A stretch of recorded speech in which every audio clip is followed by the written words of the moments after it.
दोस्तों नमस्कार। आप सभी के इस मंच पर जिसका नाम मयूर जानी ऑफिशियल है और जिसका नाम द गुजरात रिपोर्ट है, दोनों पर बहुत-बहुत स्वागत है। मैं हूं आपका दोस्त मयूर जानी। देखिए, हम लगातार कहते आ रहे हैं, लगातार मतलब आप जब से हमको सुन रहे हैं, हम तब से कहते आ रहे हैं कि शेर की सवारी जब आप करते हैं, वो बड़ा ट्रिकी मामला है। आपने कर तो ली, लेकिन आप उतरोगे कैसे? शेर की सवारी आपने कर ली, शेर कोई घोड़ा तो नहीं है, तो आप कैसे उतरोगे? क्योंकि आप जब उतरोगे, तो हो सकता है कि वही शेर आपको फाड़ कर, चीर कर खा जाए, नोच के, दबोच के खा जाए।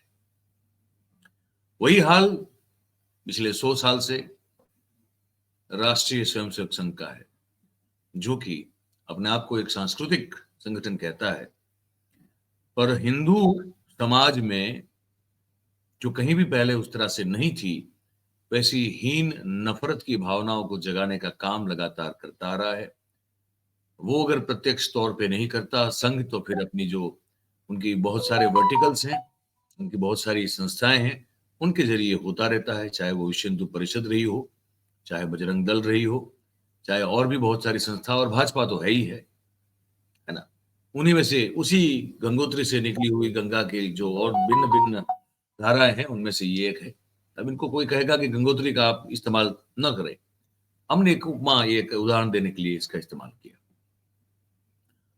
हो ये रहा है कि जिस हिंदू को जगाने की बात करके अब तक जहां पे पहुंचे हैं ये लोग, अब वही वही हिंदू और वही हिंदू संत या वही हिंदू धर्माचार्य, वो सब जो है अब इनको काट खाने के लिए, इनको फाड़ खाने के लिए, इनको दबोचने के लिए अपना, एक तरह से कहें कि जो फन है, सांप का होता है ना जैसे, वैसे यूं कर देगा। वैसे ये सब भी जो है अब संघ के खिलाफ कर रहे हैं। क्यों कर रहे हैं?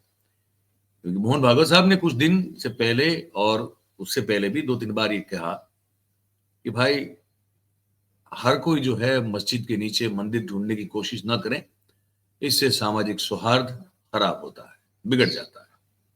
और फिर ये भी कह दिया कि ऐसा करके कोई अगर हिंदू नेता बनने की कोशिश कर रहा है तो ये भी बहुत गलत है। अब भाई साहब, आपने जिनको अफीम चटा दिया है ना, अब वो अफीम का आदी हो चुका है। अब इसको आप कहो कि नहीं, अब ये बुरी आदत है, ये बुरी लत है, इसको छोड़ दो, तो कोई नशेड़ी गंजेड़ी जो है क्या उसको ठीक सलाह देने वाले को कभी आदर सत्कार सम्मान देता है क्या? किससे तो ऐसे देखे हैं हमारे भौतिक विश्व में कि जो उनको सुधारने की कोशिश करता है उनका गला घोंट देता है। मेरी बिल्ली मुझी को म्याऊं कर देगी, ये वाला मामला हो जाता है।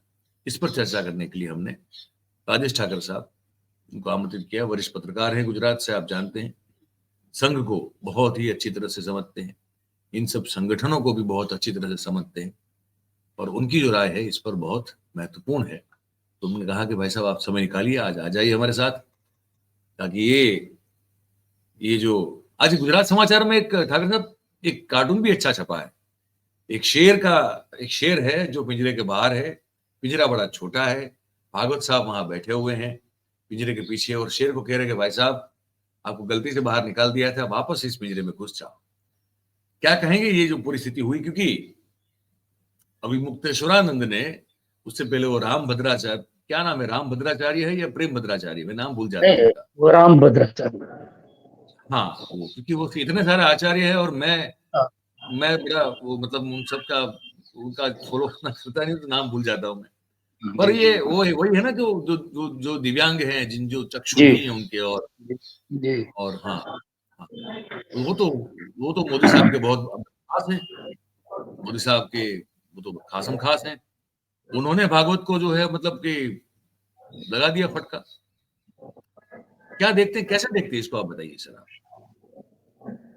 देखिए, हम पहले से ये सोच में ही थे कि आप जब एक ऐसी सेना को तैयार कर लेते हो जो जी, बिल्कुल अनियंत्रित तरीके से आपके लिए काम करती है, जो न कभी जी, अपना दिमाग चलाती हो, जो न कभी सोचती हो, सिर्फ जो है वो आप हिंदुत्व के इंजेक्शन देते जाओ, और उससे, जैसे वो भागने वाले लोग एक ड्रग्स लेते हैं जिनसे जो है वो भागने की उनकी क्षमता बढ़ जाती है।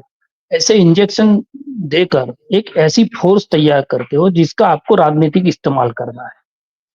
अब हो ये रहा है कि धीरे-धीरे इनको पता चल रहा है कि ये कुछ ओवरडोज़ हो गया है और हिंदुत्व की लाइन से उनको पूरे विश्व के अंदर भी अगर उनकी छवि बनानी हो, जिस प्रकार से अभी भारत में हो रहा है, हर मस्जिद के नीचे मंदिर खोजने का एक प्रयास हो रहा है। हिंदू मुसलमान हर विषय के अंदर इतना ज़्यादा बढ़ रहा है। तो बॉलीवुड हो या कोई लेखक हो या कोई जर्नलिस्ट हो, सारे लोगों के किसी भी सोच को जो है ये भगवाकरण की दृष्टि से देखा जा रहा है।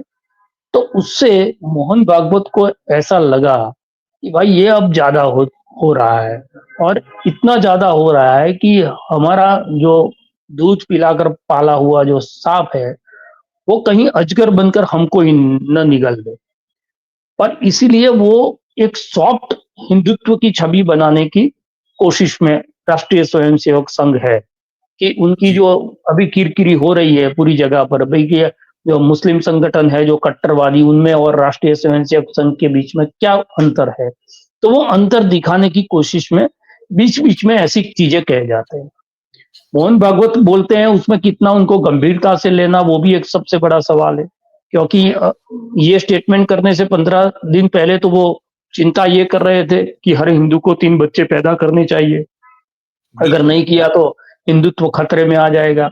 दूसरी तरफ जो बिल्कुल। है मुस्लिमों की मस्जिदों को जो के नीचे सर्वे हो रहे हैं और एक नया प्रकार की राजनीति हो रही है, उस पर वो टिप्पणी करते हैं।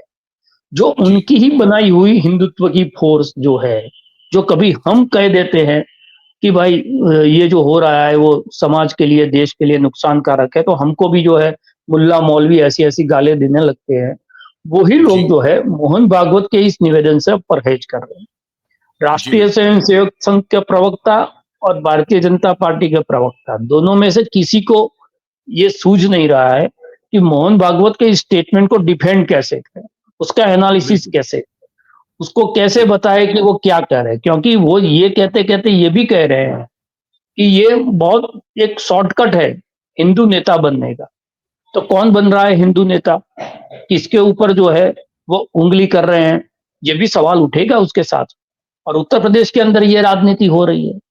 तो कहीं न कहीं जो योगी और मोदी वाला जो झगड़ा है, जी, उसमें मोहन भागवत का जो ये स्टेटमेंट है, उस स्टेटमेंट को भुनाने की कोशिश एक तरफ से हो रही है, कि भाई मोहन भागवत जो कह रहे हैं वो मोदी के खिलाफ नहीं कह रहे, तो योगी के खिलाफ कह रहे हैं।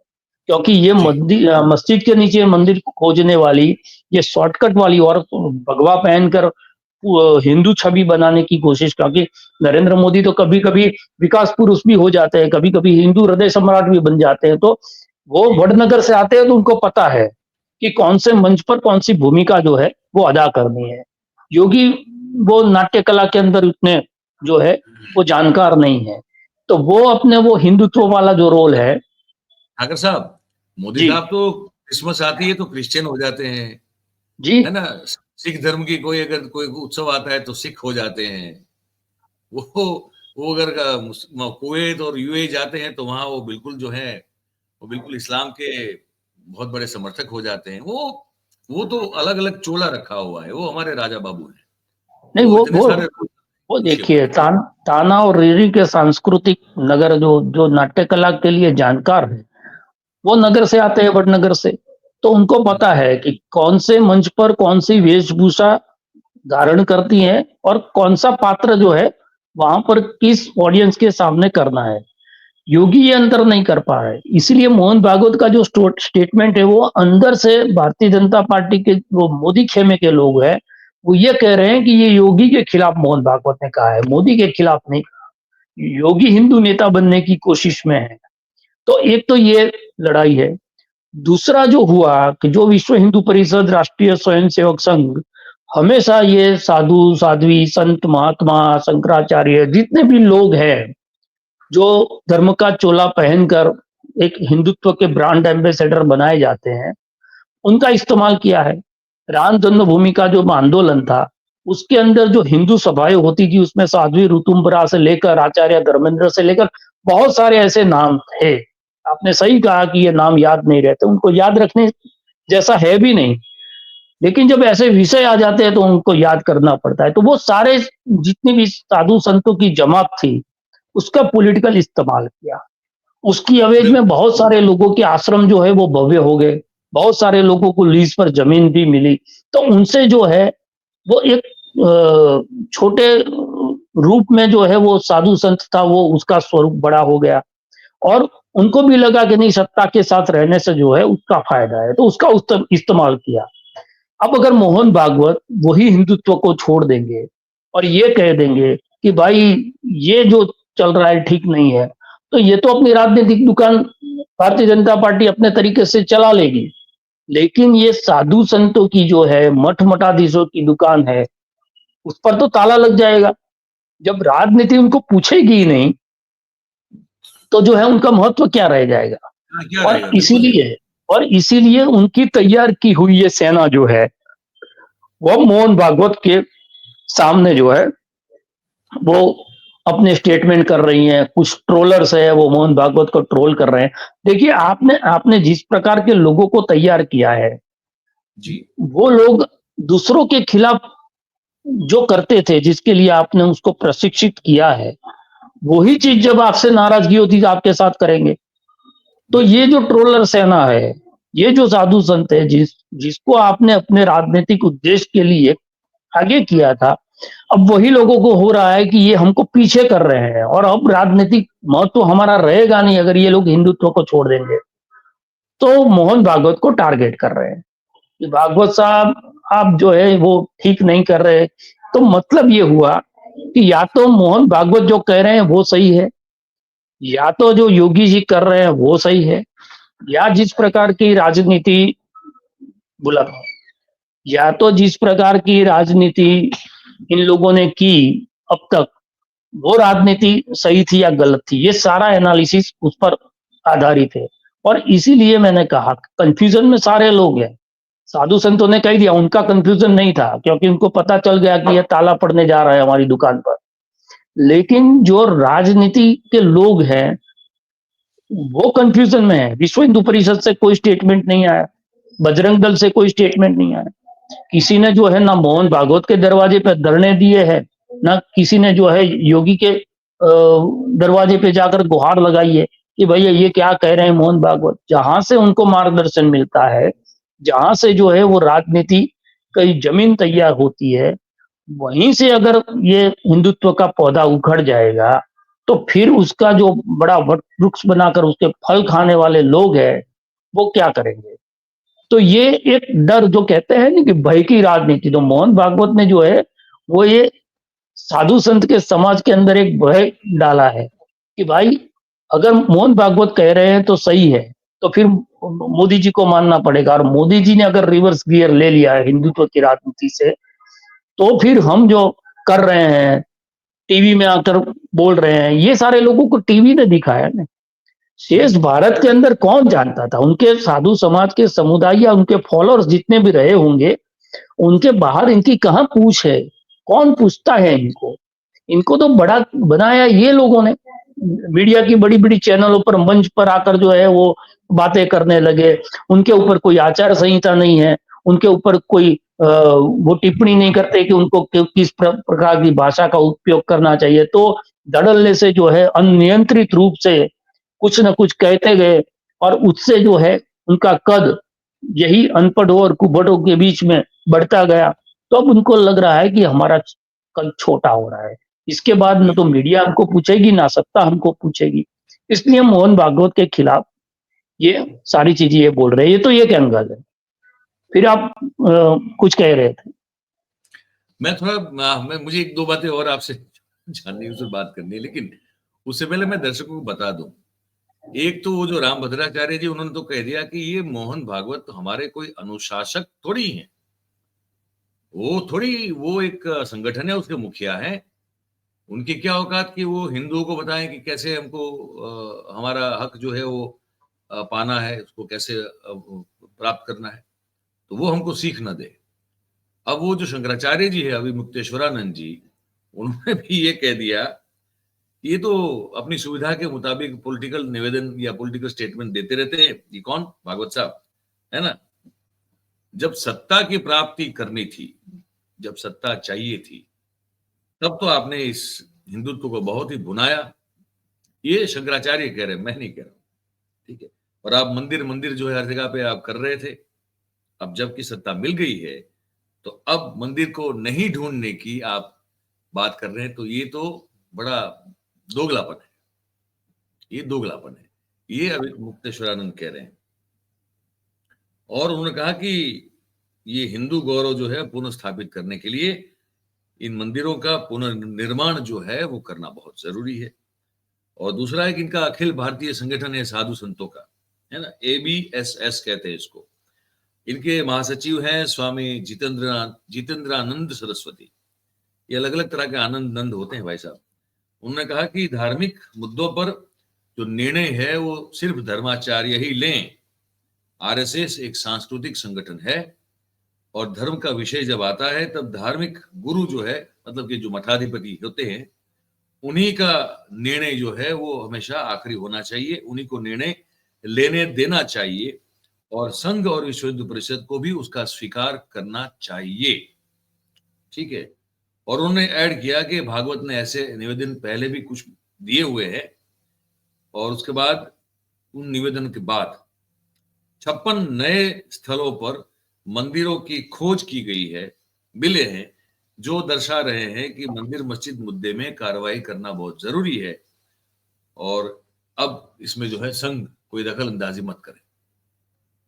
तो आपने वही है कि वो आपने दूध पिलाया उस साँप को, वो साँप जो है फन लगा के बैठा हुआ है। देखिए, मुझे तो लगता है ये शंकराचार्य जी है या रामभद्राचार्य जी है, जो भी जितने भी वो आचार्य हैं, उनको सबसे पहले तो मोहन भागवत की आलोचना करने से पहले नरेंद्र मोदी से ये कह देना चाहिए कि आप तय कर दो कि आपके गुरु अब कौन रहेंगे। क्योंकि हिंदुत्व के रास्ते पर अगर मार्गदर्शन करने से मोहन भागवत को ये लोग बेदखल कर रहे हैं, तो मोदी को किसी न किसी को तो मार्गदर्शित करना पड़ेगा, क्योंकि वो तो साधु संत है नहीं। तो जो है उस भूमिका के अंदर साधु समाज को रख लो। लेकिन ये विरोधाभास है। जब राम मंदिर का आंदोलन हुआ तो उसकी अगुवाई किसने की थी? राजनीतिक पार्टी के तौर पर भारतीय जनता पार्टी ने की और रथ पे चढ़ गए थे अडवाणी जी, सारथी थे नरेंद्र मोदी। उस वक्त जो है शंकराचार्य तो रथ लेके निकले नहीं थे। उसका मतलब ये हुआ कि राष्ट्रीय स्वयंसेवक संघ ने आपको पिछल्लू बना दिया था कि भाई आप रथ के पीछे पीछे चलिए और हमारे जो अडवाणी जी साहब है उनको जो है हिंदुत्व के हृदय सम्राट बना दीजिए। तो आपने खुद ने जो है राष्ट्रीय स्वयंसेवक संघ की भूमिका को अपना के किसी एक राजनीतिक दल को हिंदुत्व का की ठेकेदारी दे दी है। अब कॉन्ट्रैक्ट मिल गया इन लोगों को, तो फिर वही तय करेंगे कि क्या होना है या क्या नहीं होना है। मोहन भागवत के निवेदन के ऊपर अभी जो बात हो रही है उसमें एक दूसरा एंगल मुझे ये भी लग रहा है कि जिस प्रकार से मोहन भागवत बीच बीच में ऐसी बातें करके नरेंद्र मोदी को भी परेशान करते हैं, जैसे उन्होंने कहा था कि कोई भगवान होने का जो है वो भ्रम न पाले, राजनीतिक अहंकार किसी को नहीं होना चाहिए, विपक्ष को जो है वो सम्मान देना चाहिए, विपक्ष जो है वो विपक्ष नहीं है, वो प्रतिपक्ष है। तो वो नरेंद्र मोदी भी उससे परेशान थे कि भाई ये कुछ कह देते हैं फिर जो है सारी टिप्पणियां हम पर आ जाती है। तो हो सकता है कि वो मोदी खेमा जो है जो राष्ट्रीय स्वयंसेवक संघ पर पूर्णतः नियंत्रण करना चाहता है। अभी तो है 90% नियंत्रण उनका है।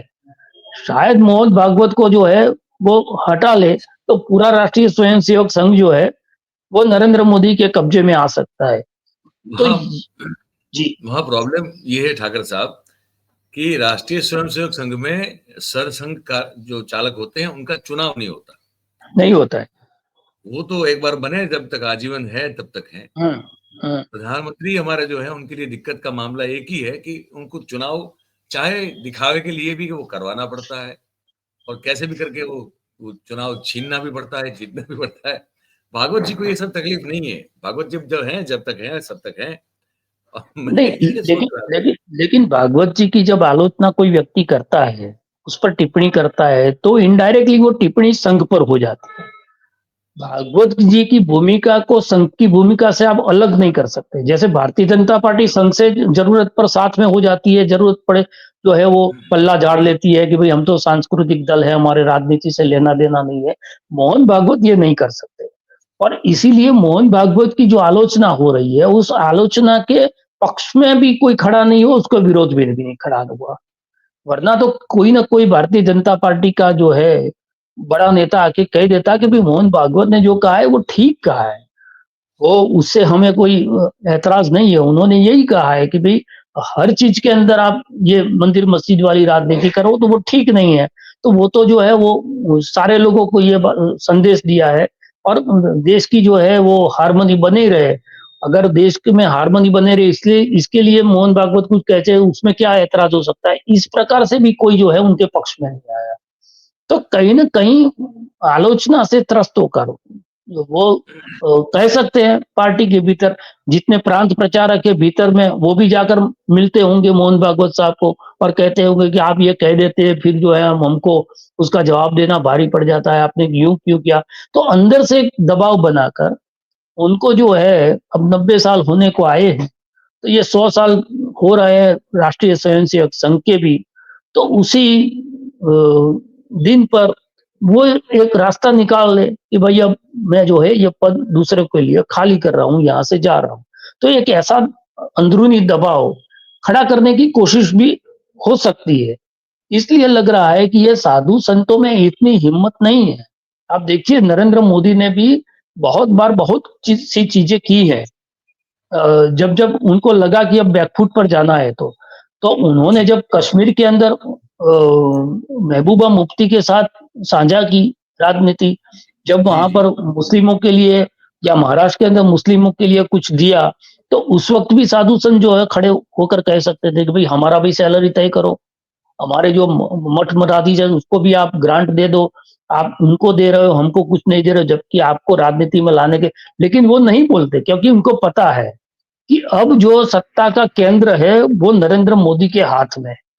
कुछ भी हमको दे सकती है, लाभान्वित कर सकती है, तो यही राजनीति है और वो बिल्कुल, भारतीय जनता पार्टी के पास है, ये भारतीय जनता पार्टी के जरिए नरेंद्र मोदी के पास है। मोहन भागवत के पास वो नहीं है, तो मोहन भागवत के खिलाफ बोलने की ये लोग हिम्मत कर सकते हैं कि जिसमें बिचौलिए की भूमिका हो सकता है भारतीय जनता पार्टी भी कर ले और कभी मान मनोरथ हो जाए, हो सकता है 10-12 दिन के बाद मोहन भागवत खुद स्पष्टीकरण इसी स्टेटमेंट के लिए देते हमको दिखे कि भाई मेरा तो कहना ये था, लेकिन उसका अर्थ ये निकाल लिया गया है।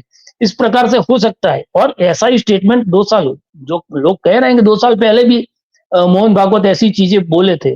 तो अगर वो 2 साल पहले भी इस बात पर जो है वो डटे हुए थे और आज भी उसी बात पर जो है वो डटे हुए हैं, तो उसका मतलब ये हुआ कि मोहन भागवत जो कह रहे हैं, उसकी कोई सुन नहीं रहा है। कुछ यानी नहीं। कि मोहन भागवत का नियंत्रण जो है, वो चला गया है।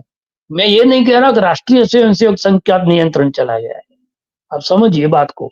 मोहन भागवत का नियंत्रण चला गया, तो मोहन भागवत को राष्ट्रीय स्वयंसेवक संघ से डिस्कनेक्ट करने की कोशिश कौन कर रहा है? ये कौन कर रहा है? सबसे ये तो बड़ा सवाल है। ये सबसे बड़ा सवाल कि आप इसमें संघ भाई सुप्रीमो हो, लेकिन सुप्रीमो का पावर जो है, वो आपका जो सेल है, वो सेल निकाल दिए गए हैं। तो आप कुछ भी कहते फिरो और हम उसको नहीं मानेंगे, हम अपने एजेंडा पर चलेंगे और अगर आप फिर भी नहीं रुके, तो ये हमारी जो सेना है, साधु संतों वाली या ट्रोल सेना, वो आपके भी कपड़े उतारने के लिए उतारू हो जाएगी। अब देखिए कि मैंने किसी को शराब पिलाकर आपके घर पर भेज दिया कि जाओ मयूर भाई के वहां जाकर उसको गाली देकर वापिस आ जाओ, मैं मेरी भड़ास निकाल लूं। तो वही आदमी को अगर मैंने एरिस्टोक्रेट जैसा सस्ता पिलाया और आपने ब्लैक डॉग लाके पिला दिया, तो दूसरे दिन आकर मेरे घर पे आके गालियां देगा वो तो। भाई भाई आप तो मेरा लीवर खराब कर रहे हो मयूर भाई, तो और अच्छी पिला रहे, तो मैं आपको क्यों नहीं गाली दूं? तो ये जो शराब पिए हुए लोग हैं हिंदुत्व का, ये जो पॉइजन लोगों के अंदर डाला है, वो विष जो है वो निकलेगा तो किसी के भी तरफ निकलेगा। खुद नरेंद्र मोदी भी उससे 100% जो है बच नहीं सकते, वो भी जो है अपना रास्ता बदल नहीं सकते, वरना उनका भी यही हश्र होगा। तो ये आपने सही कहा कि ये शेर की सवारी है और शेर की सवारी से जैसे आप नीचे उतरोगे तो शेर आपको खा जाएगा, आपको ऊपर बने रहना जरूरी है। अब बने रहने में दिक्कत ये है कि शेर तो नीचे हैं, लेकिन जो सवार है, उस सवार के ऊपर कोई दूसरा आदमी जो है सवारी करने के लिए ये लोग तैयार कर रहे हैं, और उसमें मोहन भागवत अगर अवरोध है तो उसको कैसे जो है, देखिए संघ के अंदर एक स्थिति है कि बहुत ज्यादा विवाद किसी व्यक्ति के ऊपर होता है, वो प्रांत प्रचारक हो या शाखा प्रमुख हो या कोई भी हो, उस पर व्यक्तिगत अगर कोई अप्रचार बहुत ज्यादा हो जाता है तो संघ जो है वो अपनी छवि को बचाने के लिए उस व्यक्ति का बलिदान दे देते हैं। संघ के बिल्कुल। अंदर आज भी जो है वो व्यक्ति से ऊपर राष्ट्रीय स्वयंसेवक संघ है, अभी ये भूमिका संघ के अंदर है। तो कोई भी व्यक्ति जो है, जैसे दिखा संजय जोशी को संघ की शाखा में आपने उसके बाद नहीं देखा होगा, भले संघ ये मानता है कि उनके विरुद्ध में षड्यंत्र हुआ था, लेकिन एक बार उसको दाग लग गया तो फिर संघ जो है उस दाग के साथ कभी नहीं चलता। और नहीं चलता। इसीलिए मोहन भागवत को ज्यादा से ज्यादा विवादित बना दिया जाए, जिससे संघ के अंदर से एक ऐसी परिस्थिति खड़ी हो कि वो अपने आप संघ से जो है वो अलग हो जाए। इसमें रिटायरमेंट जैसा होता नहीं है, इसमें इस्तीफा जैसा होता नहीं है। एक बार जो संघ का प्रचारक हो गया तो वो आजीवन प्रचारक है, फिर वो उसमें काम करता हो या न करता हो। आज नरेंद्र मोदी प्रधानमंत्री है, लेकिन उसको प्रचारक कहे तो कोई गलत बात नहीं है, क्योंकि वो नहीं। एक वक्त बाद प्रचारक थे, उसमें पूर्व जैसी नहीं है, एक्स प्रचारक जैसी व्यवस्था नहीं, प्रचारक यानी प्रचार। तो मोहन भागवत संघ सुप्रीमो है, तो संघ सुप्रीमो है, उसमें हो जाएगा कि भाई उनका कार्य उन्होंने समाप्त कर दिया, उसकी जगह पर जो है अब दूसरे को वो जिम्मेदारी दे रहे हैं। ये हो सकता है, और इसलिए मैं कहता हूं कि ये एक तरफ से ये दिखाने की कोशिश है कि ये योगी के खिलाफ संघ अब राजनीति कर रही है। योगी जो है नरेंद्र मोदी के कद के बराबर खड़ा होने की कोशिश करती है, उसके पैर काटने की राजनीति राष्ट्रीय स्वयंसेवक संघ कर रहा है। दूसरी तरफ से मोहन भागवत को अगर ट्रोल करना, अगर वो बात सही है तो मोहन भागवत ट्रोल नहीं होते। तो दूसरी चीज में मोहन भागवत को ट्रोल करना, उसका मतलब ये है कि एक निशान, एक जो है वो गोली पर दो निशान है, कि भी संघ से मोहन भागवत को भी डिस्कनेक्ट किया जाए, और उत्तर प्रदेश के अंदर योगी की जो राजनीति है उसको भी जो है वो मैनेज किया जाए।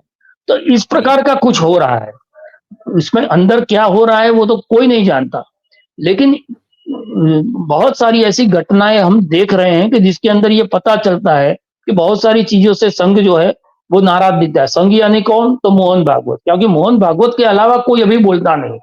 पहले तो नहीं। क्या था, उसमें भी जो है एक प्रवक्ता की भूमिका रहती थी, जैसे राम माधव थे, राम माधव बिल्कुल। ही आते थे, राम माधव आकर ही जो है संघ का पक्ष रखते थे। मोहन भागवत के बयान पर कोई विवाद होता था तो उसका स्पष्टीकरण देने के लिए भी राम माधव आते थे। अब जो है वो बीच का बैरियर रहा नहीं है। अब मोहन भागवत कुछ कहते हैं तो संघ उसका स्पष्टीकरण नहीं देता, यानी कि या तो मोहन भागवत चाहते नहीं कि मैं जो कहता हूं उसमें कोई स्पष्टीकरण आए। स्पष्टीकरण आने का मतलब यह है कि कुछ ना कुछ भ्रम है उनके दिमाग में। तो मोहन भागवत ये नहीं चाहेगा कि संघ भ्रमित है वो लोगों के बीच में जाए। तो बहुत सारे एंगल है इस स्टेटमेंट के पीछे। बिल्कुल, बिल्कुल, बिल्कुल, बिल्कुल। मुझे लगता है कि हमने परत दर परत जो है चीजें खोल के रख दी है, जी जी और दर्शक हमारे बड़े समझदार हैं। अच्छा, इसमें हमने कोई पहेली भी नहीं छोड़ी, ना कोई गुत्थी है जो सुलझानी है। हर चीज सामने रख के हमने आपके जो है पेश कर दी है दर्शकों के।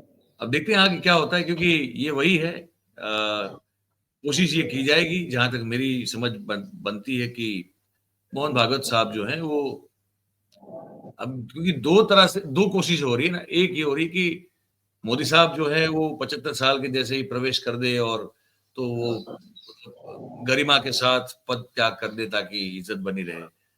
वहां से ये कोशिश शुरू हो गई है कि मोहन भागवत जी जो है वो भी गरिमा के साथ पद त्याग कर दे। 100 साल तो खत्म हो रहे हैं यही वर्ष में। दोनों घटनाएं एक साथ और दूसरा देखिए, ये तो जो एक है तो सेफ है या बटेंगे या कटेंगे वाली बात है, उसके खिलाफ नहीं जा रहा है इशारा। यही तो है, कौन है? यही जा मोहन भागवत अगर हिंदू समाज के जो ठेकेदार नहीं है, ये साधु संत कह रहे हैं और मोदी जी चुप है उसमें, तो ये जो बंटवारा हो रहा है वो बंटवारा नरेंद्र मोदी चाहते हैं। उन्होंने मतलब वो ये हो गया स्टेटमेंट कि आने के बाद ये सारी चीजें जो हो रही है, उसको वैसे तो डैमेज कंट्रोल बहुत जल्दी हो जाता है, लेकिन ये हो नहीं रहा है। ये हो नहीं रहा है। और जिस संस्था ने ये मतलब लगातार इसका दावा हो कि हिंदुओं की सांस्कृतिक चेतना को जगाने का काम सिर्फ हम ही ने किया हुआ है, उस संस्था के मुखिया का अगर इस तरह से खुलेआम, जैसे एक आम दो रुपल्ली वाले ट्रोल ट्रोल कर देते हैं हमको आपको, वैसे अगर उनको धर्माचार्य वाला ट्रोल करना शुरू कर दे, तो इसका मतलब क्या बनता है? इसका मतलब ये बनता है कि मोदी साहब की बिल्कुल इसमें उनके ना आशीर्वाद नहीं है, उनका शायद संचालन है। आप ये कीजिए ताकि इनको सीधा किया जाए, क्योंकि ये हमको सीधा ये भी करने हो की सकता है कि हिंदू कुछ ज्यादा जग गया है, ये अब भी जो हो है सकता वो नींद भी नहीं ले रहा है और इनकी नींद हराम कर रहा है। तो ये है। वो एनेस्थेसिया वाला एक जागृति अलग होती है, जो आदमी जागता तो है लेकिन उसके दिमाग पर उसका नियंत्रण नहीं होता, लेकिन ऐसा लग रहा है कि कुछ ज्यादा जग गया है और सुलाने की कोशिश कर रहे हैं, तो वो सो भी नहीं रहा है। बात सही है, बात सही है। मेरे ख्याल से इतना काफी है इस मुद्दे पर आज के दिन के लिए, है ना? दोस्तों, ये बातचीत आपने सुनी। ठाकर साहब, बहुत बहुत धन्यवाद आपका। Thank you very much for coming. Thank you. तो ये था, हमने इसकी परतें खोल के रख दी आपके सामने। अब आपकी बारी है, आप क्या सोच रहे हैं लिख के कमेंट करके हमको जरूर से बताइएगा। अगर बातचीत आपको जानकारी वाली लगी हो, लाभप्रद लगी हो, तो फिर इस वीडियो को आप लाइक करें, इस वीडियो की लिंक को आप हो सके उतना शेयर करें, तो ये बातचीत और लोगों तक पहुंच जाएगी। और ये चैनल आपका है भाई, ये मयूर जानी ऑफिशियल तो है ही है आपका, पर गुजराती के लिए अगर आप उत्सुक हो तो वो जो द गुजरात रिपोर्ट है, उसको आप जो है सब्सक्राइब करिए और अपने आसपास के लोगों से करवाइए, ये भी करवाइए, वो भी करवाइए। बहुत बहुत धन्यवाद करेंगे आप सभी का हमारे साथ इस कार्यक्रम में जुड़ने के लिए। Thank you very much. नमस्कार।